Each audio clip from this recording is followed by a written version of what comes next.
Good evening, beloved community. My name is Pakou, and I am the Chief Program Officer for Vote Run Lead. We are a nonprofit that is committed to training women to run for public office and to win. And we do this because we believe that women's lived experiences, their lives, how they're treated, their perspectives, it offers a different type of leadership, a leadership that is more collaborative, that's more civil, that focuses on constituency and what is best for the common good.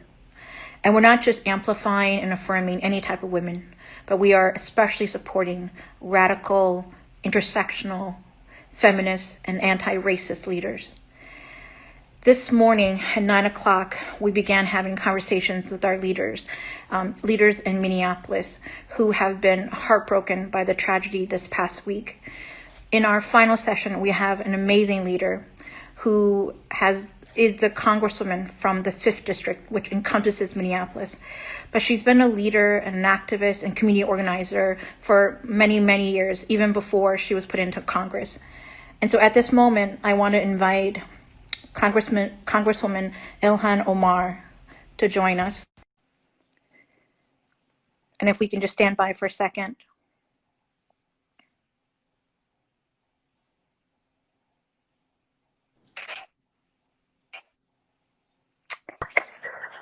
Good evening, Hi, sister. How are you? Oh,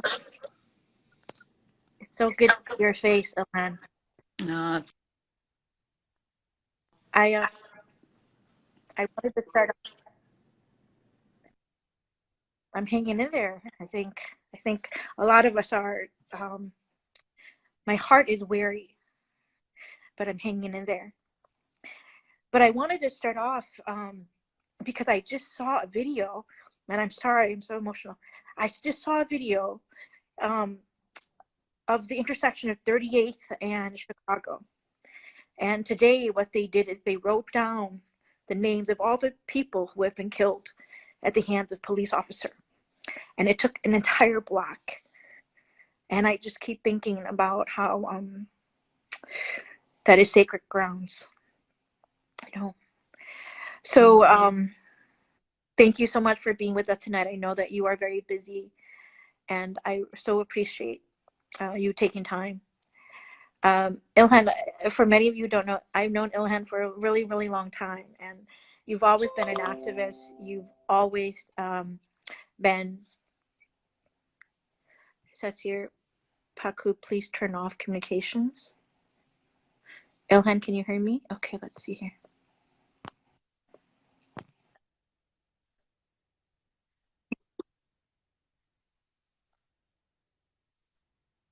There's a storm that's coming through here, and so I'm not sure if that's partly causing the technical difficulty.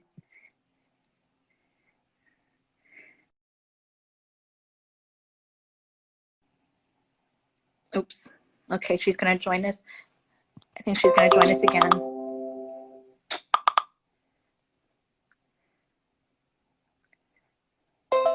Okay, I'm going to try to have Ilhan join us again.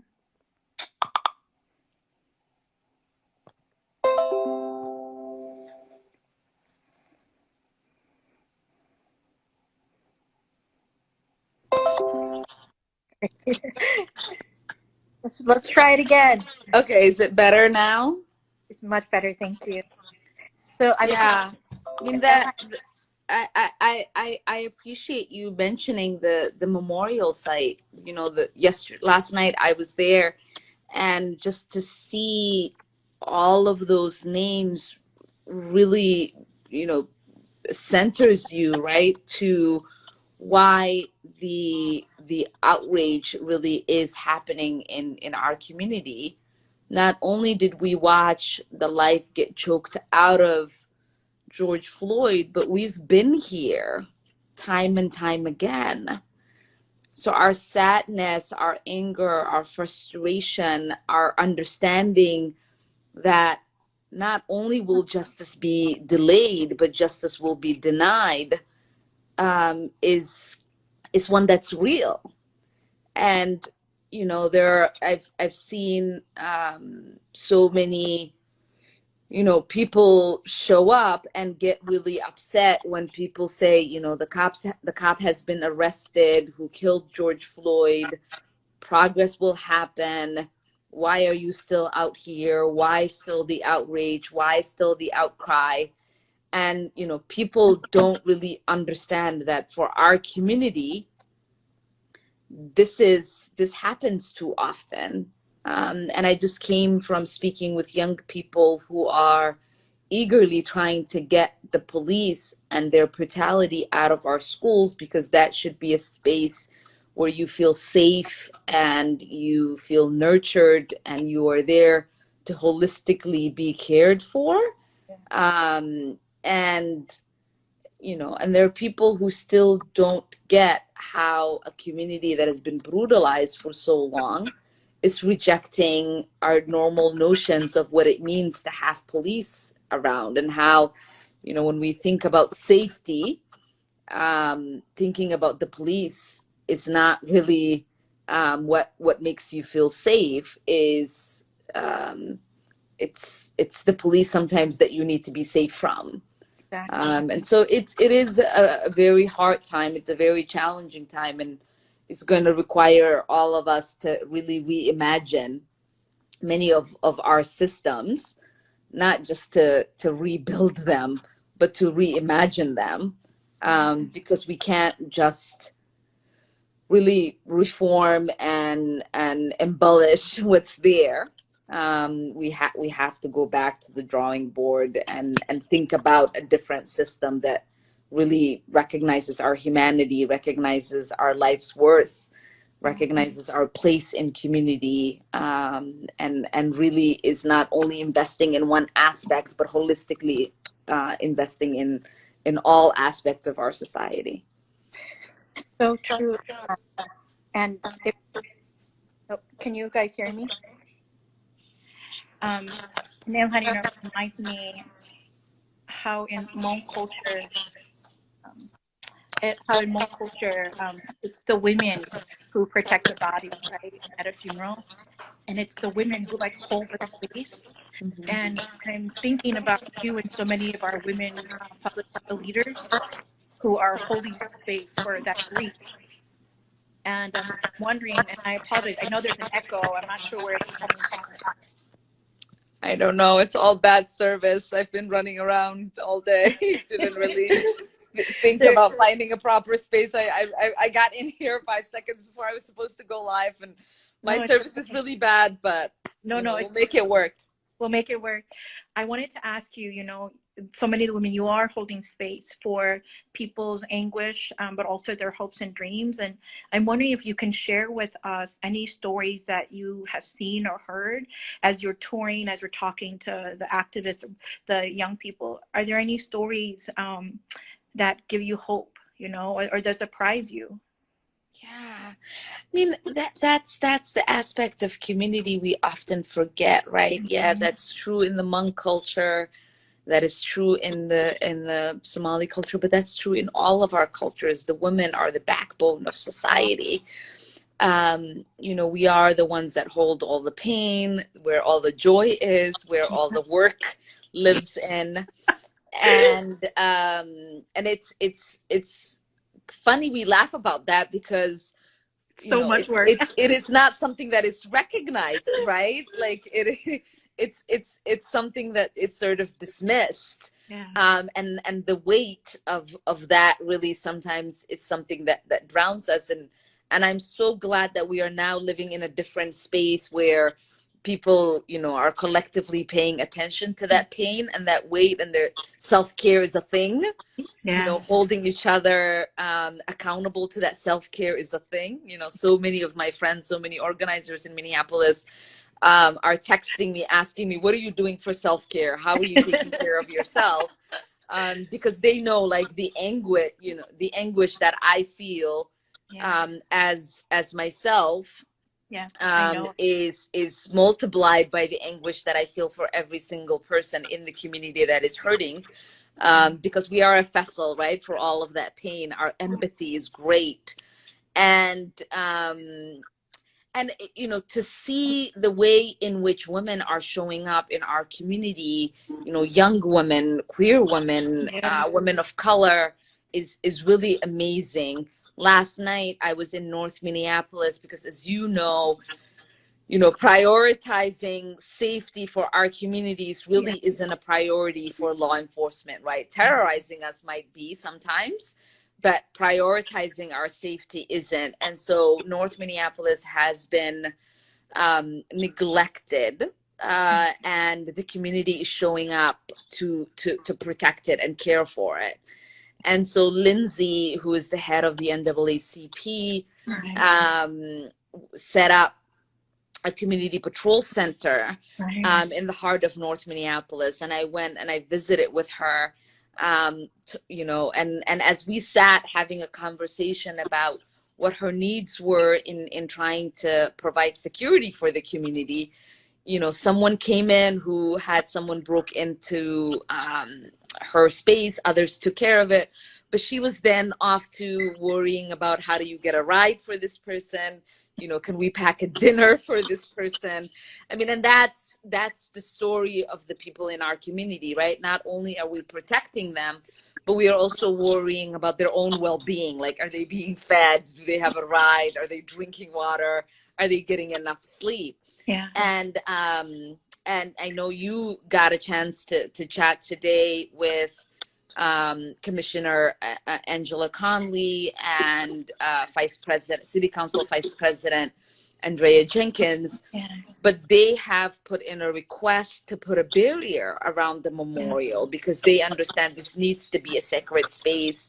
We Yeah. need to memorialize this so that we don't forget what We took place here and the significance of it, because we need it to guide us and to serve as a reminder of how urgent we need to develop systems that are centering us and protecting us. And, you know, I know that Aisha Gomez, you know, Representative Aisha Gomez, and, you Patricia know, Torres. Ashley Fairbanks and Yeah. others are putting community resources together, and Hodan Hassan putting resources together to for the community on what not to repeat when you start Right. community policing, right? How do we not use the same tools as the police when we police our own communities? You know, people like Patricia Torres Ray, Senator Patricia Torres Ray, is staying on top of, you know, the needs of the community and amplifying it statewide, and making sure people are hearing the voices of those that are being impacted, and making sure that our state leaders Yeah. don't become complacent to what is happening, and how important it is for us to use the voice of the people who are feeling the most pain in our community Yeah. to bring about positive change, impactful change, sustainable change. And so it is, you know, today again I was in North Minneapolis. We set up a food distribution center run by a group of women who are calling themselves Mother's Love. Oh my goodness. And the food was provided by faith leaders. Again, you know, who coordinated with my office, and it was the women who were Right. coordinating the effort in these faith groups, both the Islamic Center of Minnesota and the Lutheran churches.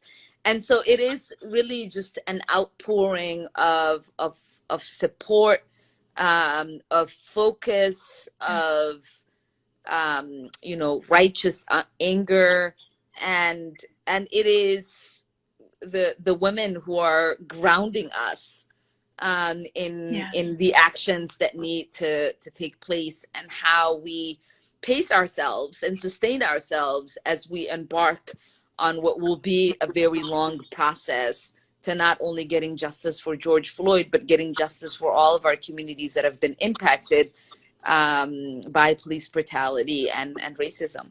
That's right. I know, Ilhan, you and Ayana, you guys just came up with some legislation to really respond to what's been happening. Can you share us a little bit about what some of those proposals are? Yeah. So Ayanna Presley out of Massachusetts, who's my Yeah. sister in service, we were texting the first day when this happened, and she said her husband Conan said to her, "I'm relieved I don't have a son because I don't have to worry about having this conversation with him, and I don't have to live with the anguish of what this means." And in my response to her and Alexandria Ocasio-Cortez and Rashida, Yeah, of course. as we were chatting in our chat group, I said, "Yeah, but I have a son, and my son is 14, but he's a very tall boy, and we have, and he." Really, I mean, understands his privilege, right? He's the son of a congresswoman. He has everything that he needs, and so he often forgets that he's a black man in growing up in the United States. That when the police officers see him, they don't see him as the son of a congresswoman. Yeah. When people see him, I always tell him, you can't go to the store with your friends. You guys want, somebody has to wait outside. Multiple of you can't go into the store because when they see a group of black boys, they assume there is a problem. Yeah. You can't like chase each other down the street because they think you're running from Running something. away from a cop. When it's about to get dark, you can't stay like the rest of your friends in our neighborhood can, because you're going to be seen as a criminal when the cops pull up and somebody calls them to say there are boys that might be up to no good. Your friends might not be in trouble, but you will be. Yeah. And it's out of that reminder that we decided to put up a resolution, because once you recognize the problem, right, then you can start the process Right. of having remedies and figuring out solutions and dismantling it. And so our resolution is a recognition of police brutality, of recognition of racism in our country, and the systematic injustices that continues to brutalize Black bodies in this country. And we're hoping and praying that every single person who is listening to us, watching this live stream, who has been in conversations with us, is calling their member of Congress and getting them to sign up. We have condemned many brutalities and systems of injustice and hate in this country, collectively as members of Congress, and this should be one of those that we collectively condemn. I mean, from the days of enslavement to lynching to Jim Crow to mass incarceration to now police brutality, Black people have been brutalized in this country, and we have to be unified in recognizing that so that we can dismantle this system. And that, I think, is the beginning of many of the other proposals that we have. Kamala Harris and myself are working, Senator Kamala Harris and myself are working on a policy change that comes out of her own experience as a prosecutor, because we realize that the police and the prosecutors work closely together. And so to expect prosecutors to hold police officers accountable doesn't really happen, right? And that's why we keep finding ourselves in this place where we say justice wasn't served. And so our plan is to move that investigation and the ability to bring charges to an independent agency, so that when police misuse their force and what their badge is supposed to represent, then it automatically goes, and it's not a process in which we have to lobby and protest and march to get it done.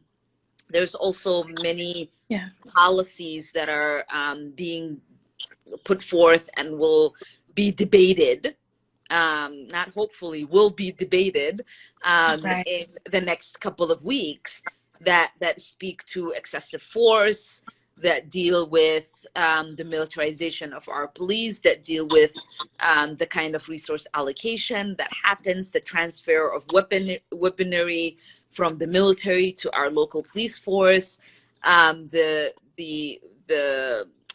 the process of defunding police, rethinking about liability, Right. because right now many police officers don't really have liability Right. when they are committing these kind of crimes, and it allows them to commit it with impunity. We're also thinking through what it means to make the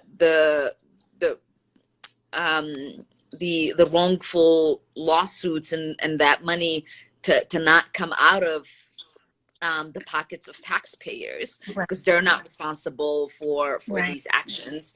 And so we can't just continue to talk about diversity training, Yeah. right? We need to actually have some actions that Yeah. are tangible. And here in Minnesota, in the State House, the repealing of the Stanek law Right. that prohibits police officers from being forced to live in the communities they police. Right. And so there is a real huge movement. We have commitment Yeah. from Speaker Pelosi and Minority Leader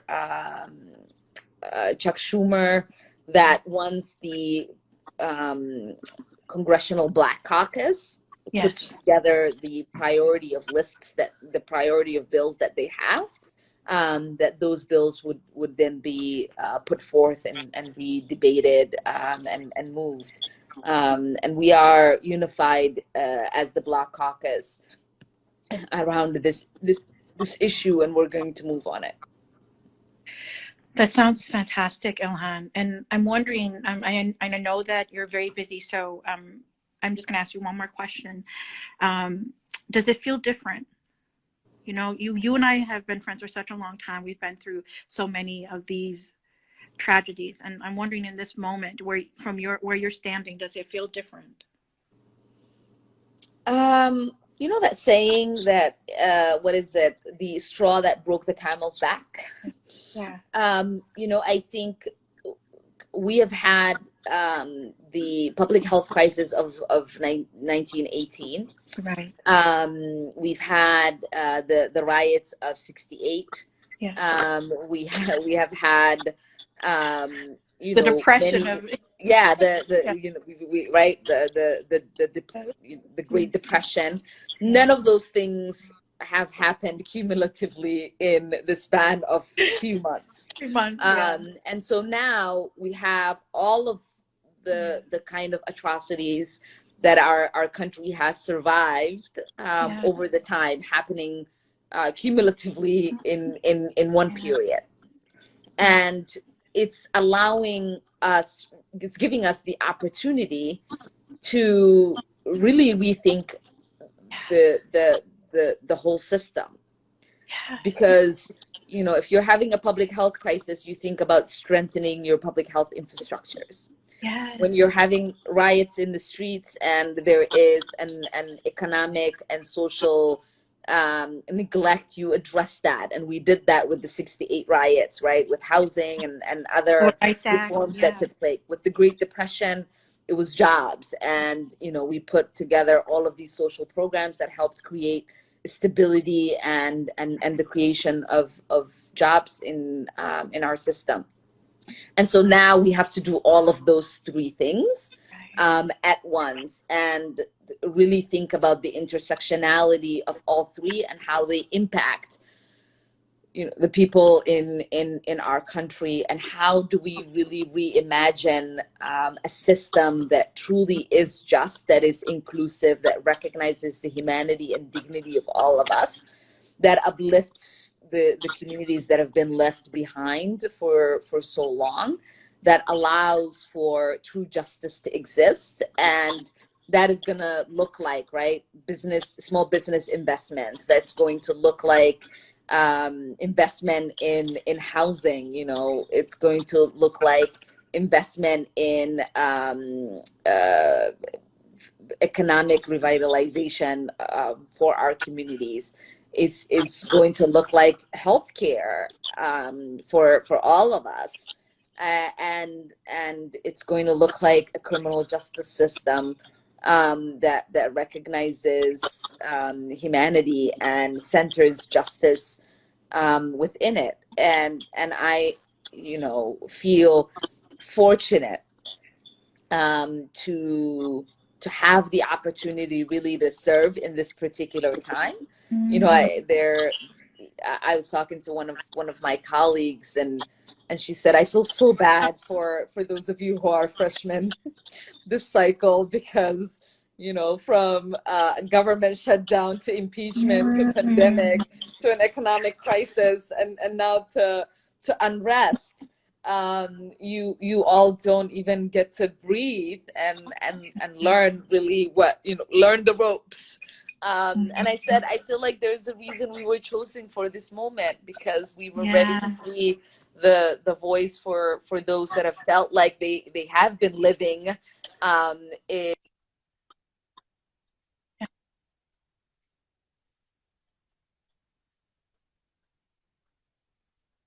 Yeah. you know, the kind of anxiety and despair many are feeling right now was normal, right? A normal lived experience by many in our communities.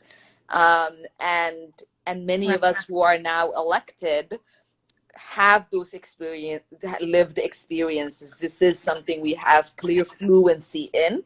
And we are ready to propose solutions that will help really reform our country to be one that we can all thrive in and feel proud to live in. Wonderful. Wise words from my friend Ilhan Omar. Thank you so much. I know that you're really busy, so I'm just so thankful that you were able to take this time to be with us. Yeah, Continue thank to be you the light. for centering the voices of the great women I have had the honor to serve with, to march with, to be mentored by, and to mentor. It's been really great to pop in and out throughout the day to see the live feed. You and Erin did a really great job. So Thank you, proud my of you friend. all. Yeah. Thank you. I love you. Let's center it in love. Thank you so much. Bye. Love you all. Get some rest. Thank you for Get some joining rest, in. girl.